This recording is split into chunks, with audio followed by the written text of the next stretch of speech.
churo kok Bulek Nanya men bito kenwar kangwan wana kor konga kangi kor Yaka me biet tumiyen Kani kon don kon Talar yang ren war Chaba tua kakon Pula diar kangwan Amun kuri cembu Tala kang mupa Kogo ngak telu kerem war Jen kor baten Kogo bakor Jaka baryang abayang dek Jan Gwasame, te kon ka damandan ni Bulek kunen ka kon kel ki studio ngwama. Bulek garam kel mala twar te ga didin wan te kamra mala washi kon chure sos tenilia sin teni korsten.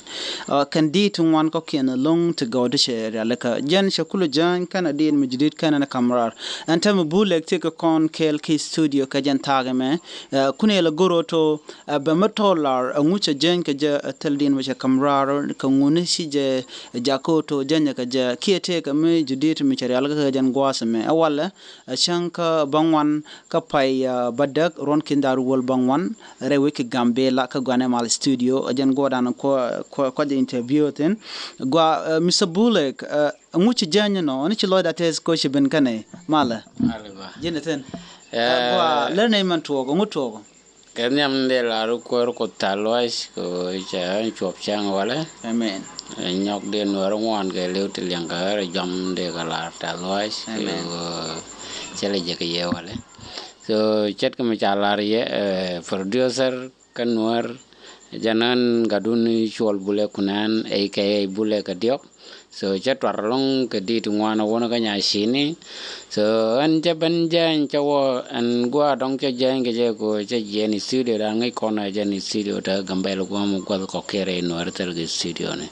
so tal tagar sajbo te ga tungwana long ti che jak bo ti bucket ke ku Nuer ti chalo nen ko wang da ti dong chen jak gwa dong ta sen ngwa ba so me dong kan wo gwara ling ke fatara ma ke le o tal dire kamra shwa ti o dong cher tai an ko la twar ke ku cheng ni jek ti ban tuok re Nuer ke ta ma so ngor ta ka lai gwa chilo na teza long ka te ngu te ka mo jidit mi shegore blat ka jan Gwasame wala ngu togo yeah ka kui music ga te mi chira laga yeah che dor ya laga mila look kui te ka mandong ta kontine within this time te ka din mi chira laga kui Nuer ko te ka manna kon ma kan kon lo ngai mi chwali diluas so ko bible cha gor war kor jam gur kon tung wan di kon lo nga jek so di de mo cha kamrar ke bienen de jan kul ne la mi chang te ka domor mi chenen ka te ka kwak dong le mi jek be gor be pan so ko bi dor jek je so di de mo cha kamrar cha kul ke la mi la be ket kro da mas ko bi aling te ka tung wan go lo de ke ti siel ka ta kan nei ti kong la an ga da mai ko la do la irun mi wa liu bagada loy shol ikuanya gat ko ngin won mondial suken but me la do rare de na kek so jin me bugoro bai ke kan mi je kane de kwal lo ron go no de ke kan gwa yang chuji so chibang me bi na ke me de background lo yar chi de go so din mi cherga no ma char ya la ka anyok bo te ka tungwan bo go che yon cha wo ga sa en ti jen yong ka tungwan long ti be le tan din de ke no wala wona ga nya chi ni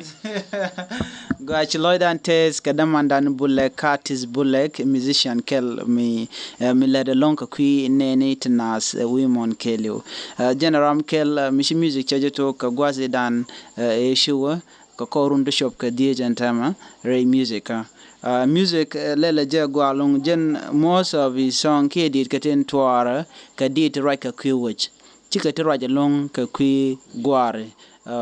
agenda and to content ka kui Bulek so Bulek ka jan Gwasame chilaro te ka to wanta choy kan Nuer shejan te mo yar ke use shejan okay kan te yar ke use to ka tinkian te ka de mention ke te de lat ka kui mishit kana man ko gwabo shere ma advice ko de use bo de ka bere ka mo gwa ko dong de ka mo gwa de kan la ka wach ko use bo melet ken mi jagbo tele mo gwa me de to de gwa to de mi gujimo chi use ga ya de mo to de mention na mas then de ko ngaji nguto ko na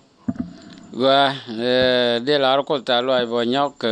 che le nyok mai dia dong ke kwi ke manong gwa ya long chu use anta ko wana me ke rundi chop de chet manong ka la ya da manan an cha ori shin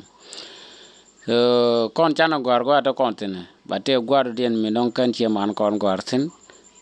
te ka kel mi dong changa ja long o chi kon yar mi la mi chi ro lot so ma chwal tap nyala ka tok rol buin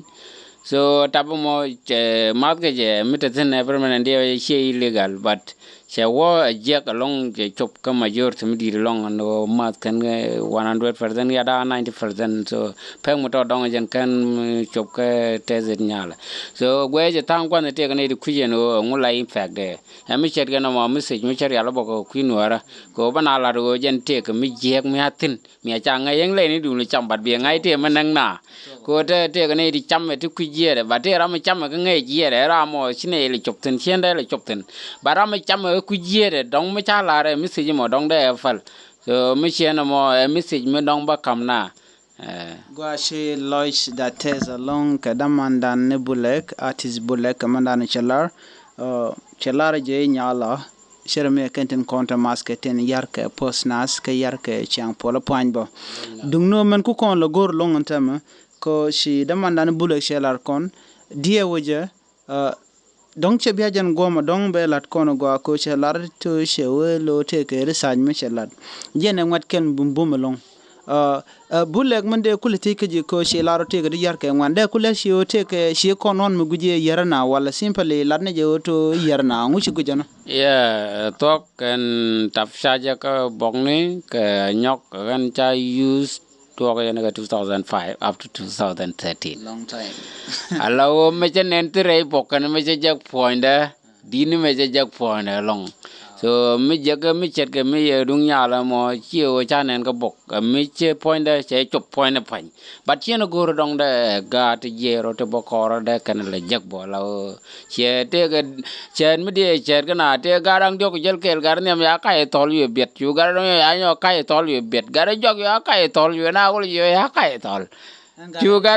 jok yu na ko yu ya ka e tol chu gar ne ma gan gar dar ma so na mo do nga do ra man yam ko du na yu ya ka e tol da chong yen ye dung tap han cha fact di ko cha mas ga runu wan ne an ta ka problem ti che jek ten chen go da kan generation je ro ko nur da kan le jek yen de message mo to ko kwidam gwa shiloy dan te sanyok ko sha kon lat word of advice ke ret chum ka mugwana jan lungo kwi ne ni tinas man gune lungo ga nuere de ka ka pal point de kan way de kan la de ka ajan ka ro man an gorka gwa ke studio goma la da woto de ne no de ne kan nyaw shikamana na shikona go damanda na Bulek chete go ne kan chakalat dia oje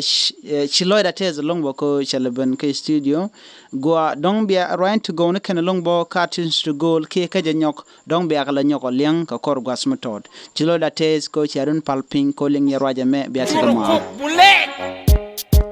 nganya men bi to kenwar kangwan wana kor ko ka ko ya ka me bi tumiyen kan kon don kon talar yang ren war chaba to ka kon pula diar kangwan amun kuri chembu talakang pa ko nga kalu kergen war jen kor beten ko ko yang apa yang